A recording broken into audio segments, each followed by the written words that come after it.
म्हणून मी यांना माझ्यासोबत कुठंच घेऊन जात नाही. पंखा चालू केला की हवा येते, साई माझ्या सोबत असला की मजा येते.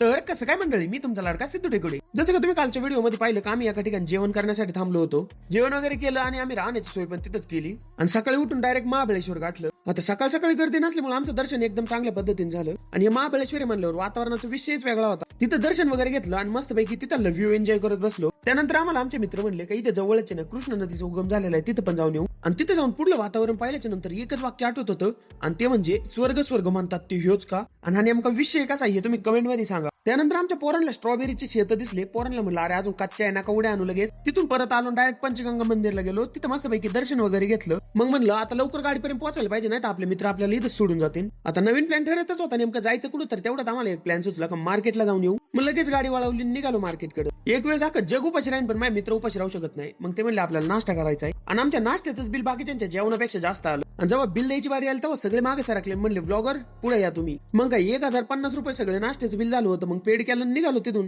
आणि पुढे येऊन आपण डायरेक्ट चौकात पोहोचलो आणि तिथेच ब्लॉग शूट केला. आणि ब्लॉग वगैरे शूट करायला मला काय लाज बीज काय वाटत नाही बरं का. आणि जसं की मी सुरुवातीला म्हणलं होतं म्हणून मी यांना माझ्यासोबत कुठं नेत नाही, त्याचं कारण म्हणजे हे पहा. पंखा चालू केला की हवा येते, पंखा चालू केला की हवा येते आणि साई माझ्या सोबत असला की मजा येते. माझा भाऊ माझा जीव आहे. I love you guys. Love you रे भावा. यांची भर रस्त्यात अशी मस्ती चालती म्हणून यांना कुठे घेऊन जाऊ वाटत नाही. आणि अजून पण आपला प्रवास संपलेला नाही बरं का, अजून बरंच काय बाकी. त्याच्यामुळे फॉलो करून टाका आणि आपला आजचा ब्लॉग कसा वाटला कमेंट मध्ये नक्की सांगा. भेटू पुढल्या ब्लॉग मध्ये, तोपर्यंत जय श्रीराम.